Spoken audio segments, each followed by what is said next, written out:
जय सिया राम, हर हर महादेव।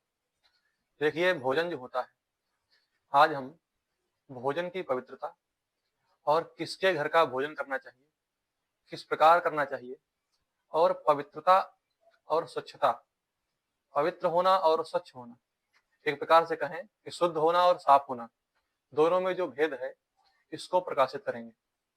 सबसे पहले हम आपको एक कथा सुनाते हैं, इसको आप ध्यानपूर्वक सुनिए, तब आपको समझ में आएगा अन्न का महत्व क्या होता है।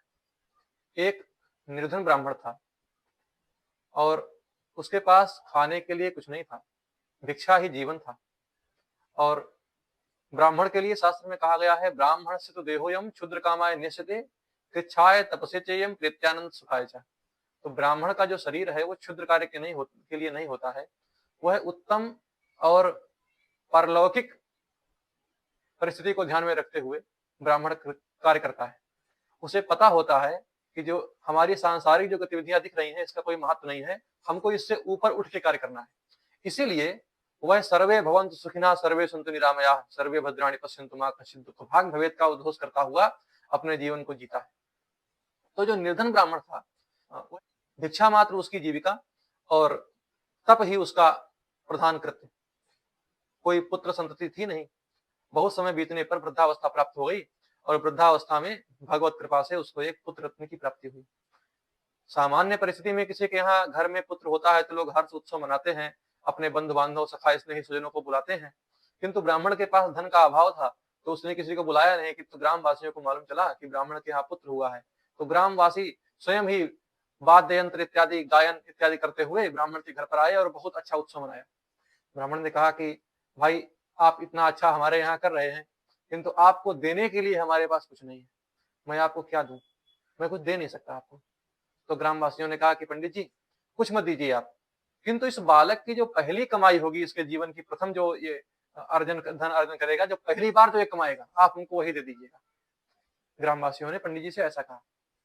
कालांतर में बालक धीरे धीरे चलना उठना बोलना सीख गया और बालक बहुत अद्भुत प्रतिभा संपन्न हुआ। 3 वर्ष की अवस्था थी। राजा के यहाँ किसी विषय पर प्रश्नोत्तरी के लिए जटिल प्रश्न थे, कोई उत्तर नहीं दे पा रहा था। एक बहुत बड़ी सभा लगी। उस सभा में जो प्रश्न विद्वान करते तो दूसरे विद्वान उसके उत्तर न दे पाते। नगर की कुछ समस्याएं होती, उनके प्रश्न किए जाते कि समस्याओं का निवारण कैसे होगा, उत्तर नहीं दे पाता। तो ऐसी वहां पर परिस्थिति थी और वहां पर पंडित जी अपने वही 3 वर्षीय बालक को लेकर के पहुंचे थे।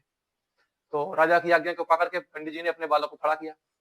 पंडित जी ने राजा से पूछा, क्या इन प्रश्नों के उत्तर के लिए मैं अपने बालक को खड़ा करूं? तो राजा ने आज्ञा दी, ठीक है, आप ये भी प्रयास कर लीजिए। बालक खड़ा हुआ। जो जटिल से जटिल प्रश्न थे, प्रश्नों की जो श्रृंखला थी वो सामने रखी गई। बालक ने सारे प्रश्नों के सटीक और सही उत्तर दिए। पूरी सभा आश्चर्यचकित हो गई।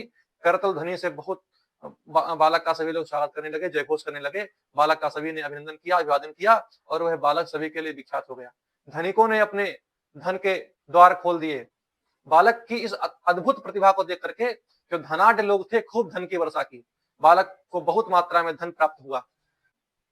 तो उस जो परिषद थी, जो सभा थी, उस सभा के जो विद्वान थे, विद्वान सब बहुत आश्चर्यचकित थे। विद्वानों ने पूछा कि बालक वत्स, तुम्हारी उम्र तो बहुत छोटी है, तुम्हारी अवस्था तो इतनी छोटी है कि तुम इन प्रश्नों के उत्तर, क्या तुम इन प्रश्नों को समझने लायक भी तुम्हारी अवस्था नहीं है, तुम प्रश्नों को समझ सको, लेकिन तुम इनका समाधान कर चुके हो, तो ये कैसे संभव है? बालक ने हंसते हुए उत्तर दिया कि हे महाराज, निश्चित रूप से हमारी अवस्था छोटी है, किंतु हमारी सरस्वती, हमारी विद्या छोटी नहीं है, हमारी विद्या की अवस्था छोटी नहीं है। और मैं आपसे एक और बात बताता हूं कि मेरे 5 वर्ष पूरे होने पर इस संसार को मैं जीत लूंगा। असंशयम अहम बालो नमे वाला सरस्वती अपूर्णे पंचमे वर्षे वर्णयामि जगत्रयम्। निश्चित रूप से मैं 5वें वर्ष में जब मैं पहुंचूंगा, जब मैं 5 वर्ष का होऊंगा, मेरी अवस्था 5 वर्ष की हो जाएगी, तो मैं संपूर्ण इस जगत को जीत लूंगा। देखिए, ये अन्न का ही चमत्कार था। पंडित जी बहुत सात्विक थे और उसी के कारण उस बालक की जो मति थी, इतनी जो है कुशाग्र बुद्धि हुई और यही बालक भविष्य में आगे चल करके श्रीहर्ष के नाम से विख्यात हुआ। आपने श्रीहर्ष का नाम सुना होगा, संस्कृत जगत में इनका एक अप्रतिम योगदान है। इसलिए जो हम अन्न खाते हैं, इसकी सात्विकता का हमें परीक्षण करना चाहिए। प्राय लोग कहते हैं कि अरे, किसी के घर का अन्न खा लो, कोई दोष नहीं लगता है।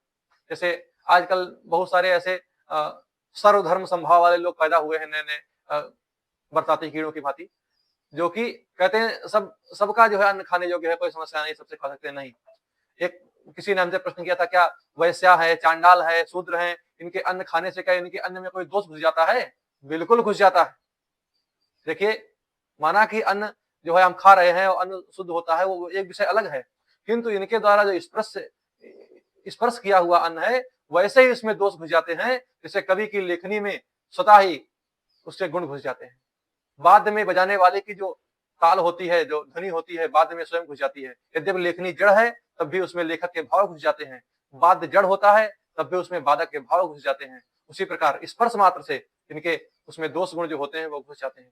इसलिए शुद्ध अशुद्धि का बहुत ध्यान रखना चाहिए। देखिए, दूसरी बात हमने कहा था कि पवित्र होना और साफ होना दोनों में भेद होता है। जूता होता है, आपने देखा होगा, चमकाने पर बहुत अच्छा साफ हो जाता है? जूता साफ होता है, किंतु पवित्र है क्या? जूता पवित्र नहीं है किंतु साफ है।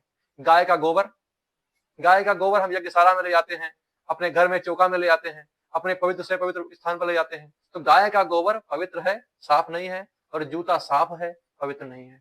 एक उदाहरण से हम समझ सकते हैं साफ और पवित्र को, और थोड़ा गहराई में समझें। एक कोई सेठ जी थे, अपने बेटे को जो है पत्नी के साथ में पिक्चर फिल्म दिखाने के लिए ले गए। वहां पर वो कुछ भोजन की वस्तुएं भी ले गए थे खाने पीने की, साथ में एक चम्मच थी, उसमें चम्मच से कुछ खा रहे थे। खाते खाते उनका भोजन समाप्त हुआ और चम्मच को रखना था, तो अपने नौकर को दिया कि जाओ ये चम्मच को धुल करके ले आओ। और वहां जो हॉल था, सिनेमा हॉल था, उसके अंदर पानी की कोई व्यवस्था नहीं थी। तो उसने इधर उधर देखा तो उसे कहीं पानी दिखाई नहीं पड़ा। उसने थोड़ा सा थूका और थूक के चम्मच को साफ कर दिया, ले जाके दे दिया सेठ जी को, और सेठ जी ने चम्मच को रख लिया। अब आप बताइए, क्या वो चम्मच पवित्र है? यद्यपि थूक से उसने उसको स्वच्छ कर दिया है, उसमें कुछ रह नहीं गया है, ठीक हो गया है, किंतु वो पवित्र नहीं है। यही अंतर होता है साफ होना और पवित्र होना। इसलिए शुद्धता और स्वच्छता दोनों में भेद है, और दोनों का भेद जो है बहुत बहुत इसमें डिफरेंस बहुत ज्यादा है, अंतर बहुत ज्यादा है। इसलिए ध्यान रखें, पवित्र रहें और पवित्र रखें, पवित्र वस्तुओं का प्रयोग करें। जय सिया राम, हर हर महादेव।